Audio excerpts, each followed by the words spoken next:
Welcome back to the Photosynthesis playlist. In this video, we're going to continue our discussion of the function of Photosystem 2 by talking about where the electrons from Plastocyanin A go to. And they are essentially going to go to an enzyme, and this enzyme is basically referred to as Cytochrome b6f. Okay, and there's a lot of components to this enzyme, and we're going to sort of break it down step by step because it can be a little bit confusing at first when you first hear about it. So I have two pictures here that are both depicting what's essentially happening in this mechanism. Okay, they both have weaknesses and strengths. Basically what this picture over here on the left is doing, this one which I'll call picture A, this one is basically showing you the net reactions of what's happening in Cytochrome b6f. The one here on the right, which I'll call picture B, this is sort of showing you stepwise the series of proton transfers and electron transfers that occur through this enzyme Cytochrome b6f. Okay? Now, obviously there are some organic structures to go along with this, and there's some inorganic things that happen as well. Over here on the right, which I'm going to scroll to in a few minutes, I'll show you exactly what's happening through this enzyme. Okay, so if you've had any study of the mitochondrial respiratory chain, which by the way occurs in both plants and animals, you would know that complex 3 has something referred to as a Q cycle. Okay, and it turns out that this enzyme is functionally homologous to complex 3 in the mitochondria. And so just like in the case of complex 3, which had a ubiquinol, which they called QH2 as well, this one has a plastoquinol. Okay, so this plastoquinol, that's what they refer to as this PQH2. Another way you could see this written is they'll call it plastoquinol B because this is the particular plastoquinol that transfers the electrons, but they'll go ahead and put this in parentheses, and as a subscript they'll say reduced. Okay, because the plastoquinol B that we're talking about, which by the way is this one right here, starts off this enzyme in the totally reduced state. And what we're going to find through the mechanism is that it's going to sequentially transfer protons and electrons off to totally reoxidize the plastoquinol back into the oxidized state, which you would call, let me do this in a different color, you would call that plastoquinone. So plastoquinone you could also see written as PQ, or also plastoquinone B, and you would see this in the oxidized state.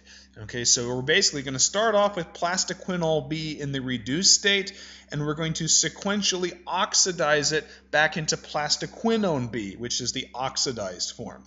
Okay, so basically let's talk about the first Q cycle that's happening. Okay, so this picture on the left I think is sort of the weaker one, but it sort of gives you a general idea what's happening. Okay, so this is right here, I'll do this in red, same color as before, this plastoquinol B that we produced in the last video is going to give up 2 electrons. Okay, one of these electrons, the first one that comes off, so this is, I'll call this A, this is electron A that comes off, is basically going to go into something called a Riesk iron sulfur center. Okay, and specifically this is a 2-iron, 2-sulfur iron sulfur cluster. Okay, so that's the first electron that comes off, and in the process we generate a semiquinone. Okay, and then the semiquinone is going to give up an electron. We'll call this electron B. It's going to send that through a series of hemes, ultimately to a totally oxidized plastoquinone shown here. Okay, so this function is exactly what we saw in complex 3 of the mitochondrial respiratory chain. On the right here, they give this picture that sort of shows it, I think, a little bit better. So that's the one I'm going to use for the discussion. So again, we start off here, this is kind of what you could call step 1 right here. We start off with this plastoquinol B here in the active site of this enzyme. Now the first step that's going to happen is we're going to pull off a proton to generate a plastoquinol anion, okay, as noted by this negative charge right here. The proton that comes off of the plastoquinol, okay, it gets pumped into the lumen of the thylakoid. So this region out here, let me do this in green, since thylakoids are usually shown in green. The proton that comes off of the plastoquinol B gets pumped into the lumen. And actually what we'll find is because the protons are getting pumped into that area is going to have a lower pH than the rest of the thylakoid. And actually that proton gradient is going to be used to fuel photophosphorylation. Okay? So first of all, the proton comes off of plastoquinol, generating a plastoquinol anion. The next step is an electron is going to come off of the plastoquinol anion to generate this guy right here, which is called the plastoquinol semiquinone radical. Okay, so PQSQ, plastoquinol semiquinone. And the electron, this guy right here, this electron that comes off of the plastoquinol anion, okay, it's going to go directly into this Riesc iron sulfur center, okay. Before we go any further, let's talk about what happens with the Riesc iron sulfur center. You can actually see it right here in the picture on the left. So the electron, which I denoted A, is going to go into the Riesc iron sulfur center, and from there it's going to be transferred into cytochrome F.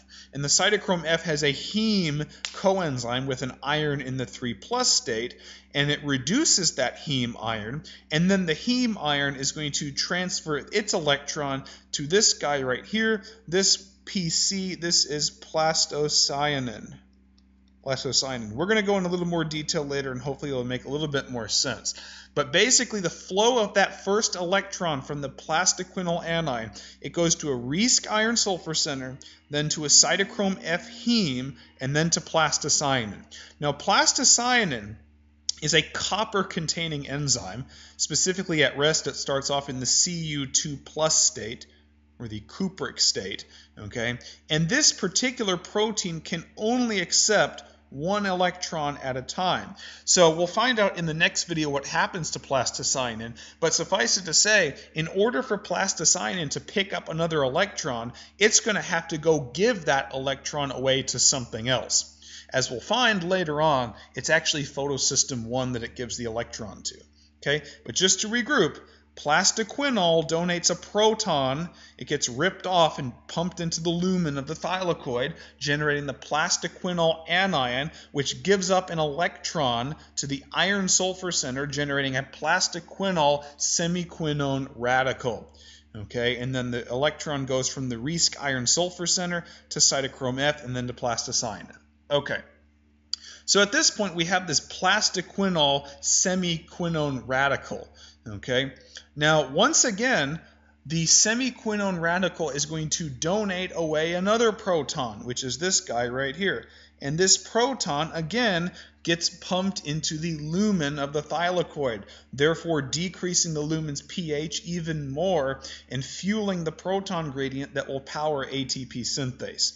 And what that does is it generates a plastoquinone anion. Okay, so that's this PQ-, this plastoquinone anion. Okay, the next thing that's going to happen is the plastoquinone anion will donate another electron away. Okay, now this picture can be a little bit confusing because what it shows is this oxygen right here, this oxygen which we typically draw like this. So oxygen is a free radical, okay, and it shows oxygen picking up that electron. In reality, in most cases, it's going to be this heme BP that picks up the electron, okay?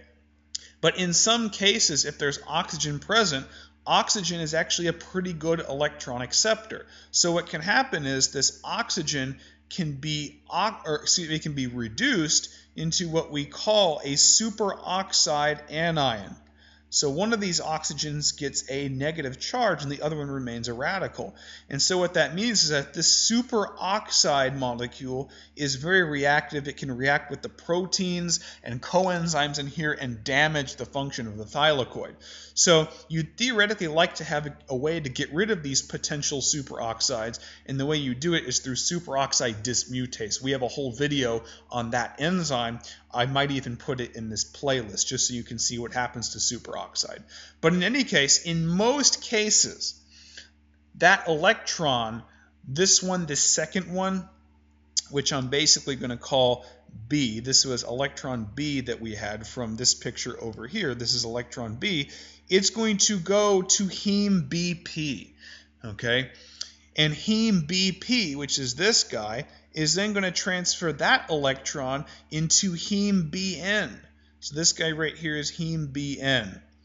And then heme BN is going to transfer the electron to heme CN, okay? And then heme CN, of course, is going to transfer its electrons to plastoquinone, which is shown right here, okay? And that right there, that is the first half of the Q cycle, okay? We're going to have another Q cycle, but before we actually talk about that, I want to show you in general what's happening here, okay? So in general, what's happening is this right here. So this right here, this guy right here, this is plastoquinol.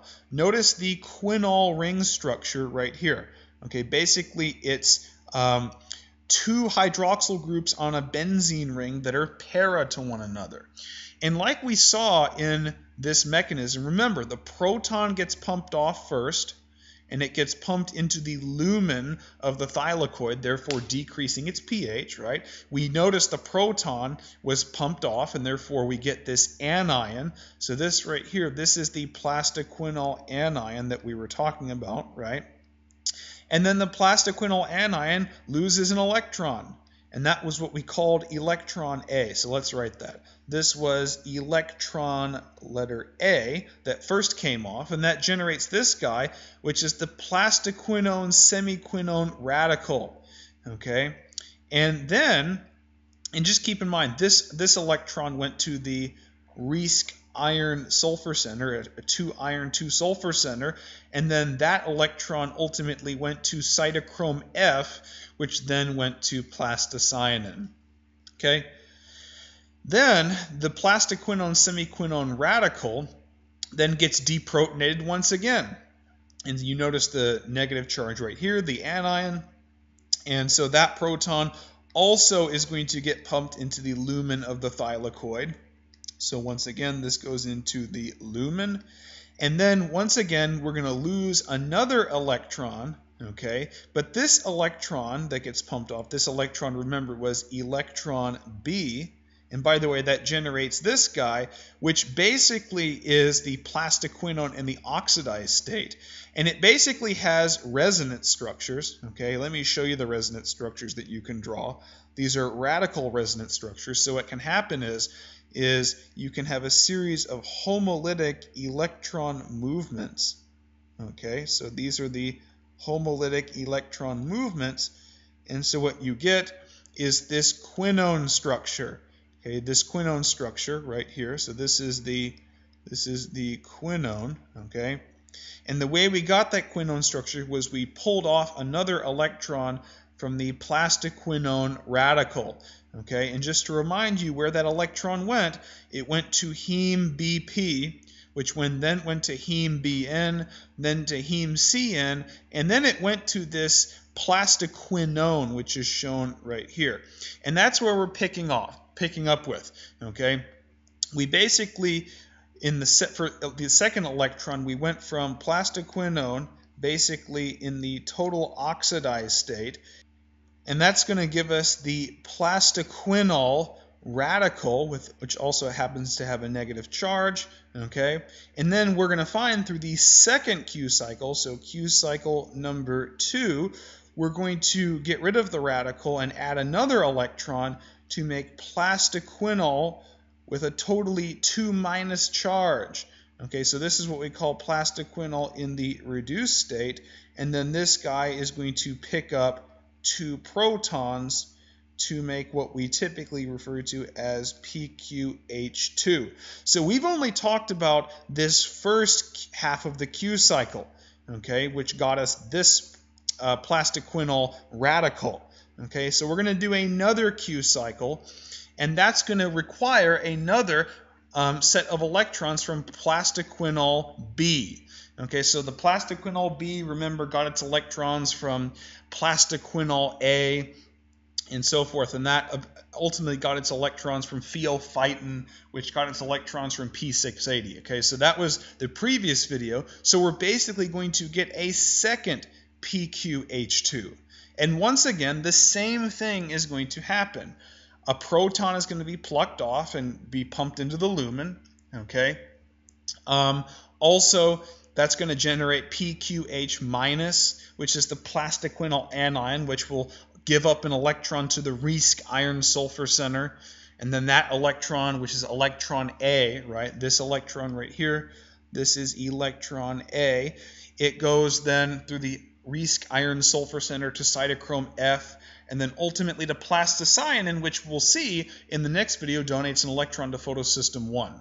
Okay, and that got us the plastoquinone semiquinone radical, okay, which also loses a proton, which gets pumped into the lumen of the thylakoid, and then that generates the plastoquinone anion PQ minus, which then gives up the final electron, which is electron B, to heme BP, which then gives up another electron to heme BN, which gives up another electron to heme CN, and it gives up that electron in the second half of the Q cycle to this guy, this plastoquinol anion right here. So the second electron comes in, so this electron comes in, and it gives us a totally reduced plastoquinol divalent anion.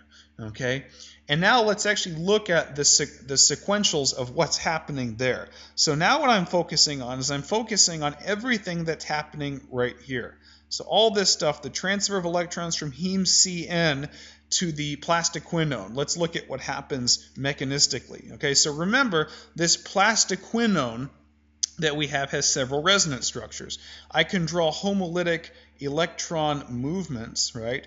I can draw homolytic electron movements to basically show plastoquinone in the form that I want it for this mechanism. So remember, this is also plastoquinone, so this is also plastoquinone, okay? And it's going to pick up an electron. So it picks up an electron. So this is, again, an electron B, okay, that comes in, and it's going to reduce one of these oxygen atoms into the anionic form. That was the first one, and in fact, this PQ radical minus that's shown right here, that's this guy. This is PQ radical minus. Notice the negative charge on this oxygen, and it is a radical, right? And then through the second Q cycle, okay, we're going to get another electron B that comes in here, and it's going to reduce the other oxygen atom, and that's going to generate the divalent anion of plastoquinol. So this is the plastoquinol fully deprotonated anion, and then it's going to pick up 2 protons to generate this guy, which is fully protonated plastoquinol. Okay, so hopefully seeing those structures helps you understand a little bit of what's happening.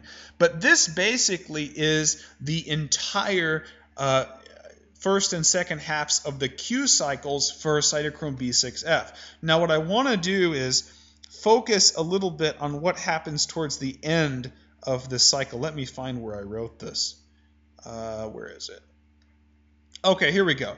Okay, so basically when we're concerned with this last part over here, where we talked about the Riesk iron sulfur center transferring electrons to cytochrome F, which has the heme, right? So I could also, let me do that. Let me say that this cytochrome F has a heme, and remember that heme has a 3+ iron in it, and then the electrons go to plastocyanin. Well, this whole segment right here, I want to sort of think about what happens to that electron as it sort of moves through there. Remember, that's electron A from the initial plastoquinol B. So I want to kind of think about what happens there. And that's where I have this little diagram right here. Okay, so going from this heme with the iron in the 3+ state, we have this electron that's sort of moving through this Riesc iron sulfur center, right? And so basically we start off with the iron sulfur center in the reduced state. And so we have to imagine that an electron, I'll do the mechanistic steps in green, an electron is sort of moving from the iron sulfur center to the heme prosthetic group. And so the electron is going directly to this ferric iron, and so you can imagine if it picks up an electron, number one, it's going to reoxidize the iron sulfur center, but it's also going to reduce the iron to the ferrous state. So when it starts off the mechanism, it's in the ferric state. Now at the end of this electron transfer, it's in the ferrous state. Okay, but see, you have to basically regenerate the iron in the 3+ state so that the mechanism can continue for the next cycle.